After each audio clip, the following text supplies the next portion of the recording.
predecessor was known as an aneurysm, which burst inside my brain and went into a deep, deep coma from May 4th, 1989 till July 14th, 1989, 2.5 months. After coming out of my coma, I lost everything. I couldn't read, I couldn't write, I couldn't walk, I couldn't talk, I couldn't do anything for that matter. My ex was coming home at the time, and I had a really bad headache, I told him. And by the time we got over to the hospital, I had already vomited and stuff. They took me to the hospital, and because I had such a bad headache, they checked me out and realized that I had a brain aneurysm. And while they were trying to save my life, a blood clot got through, and I had a stroke. The first blood clot dissolved. The second one didn't. That's how I had my stroke. No, I couldn't go from one room to another room and remember what I went to one room for. I used to have to wear Post-it notes on my clothes. Like if they sent me to find somebody, you know, go find so-and-so, I had to write it down because I couldn't remember where I was going. I went through cognitive and, what's the other one? All of them. Speech, cognitive, and I had to learn to walk all over again with a gait belt and all that. I can remember telling them that you walk normal. I said, because someday I want to walk normal. I received my TBI in 2006. I had a car accident. A lady hit me head on. I woke up in the hospital after 4 days.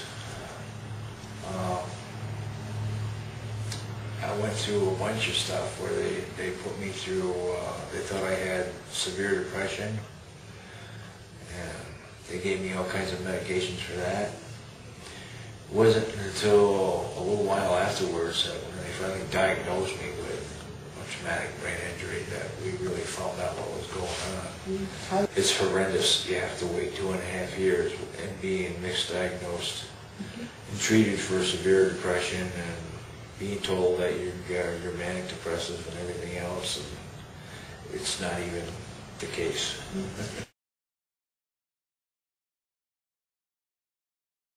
I had my first one and didn't know there was anything. It was a doozy, as if any car accident isn't a doozy one.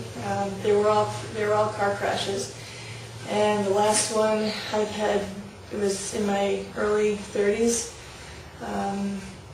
And each one was, but it wasn't recognized until,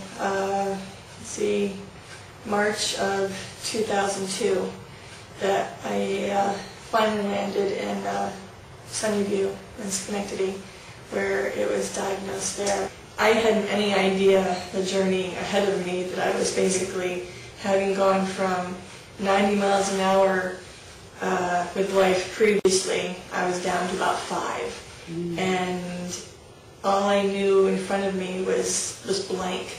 I hadn't really any idea what was in front of me, because by the time I came out of that fog, out of that depression, what re-emerged was somebody that I didn't even recognize.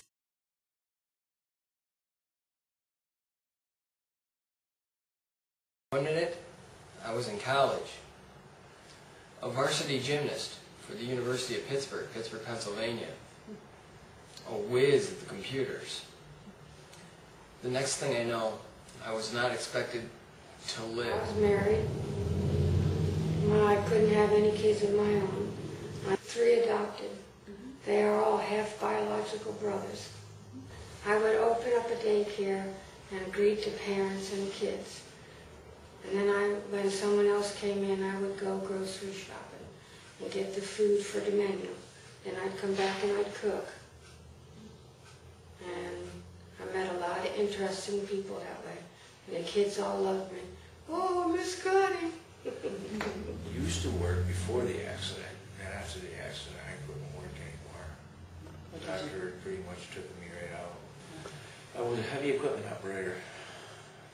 And before that, I was a rancher, and before that, I was a truck driver.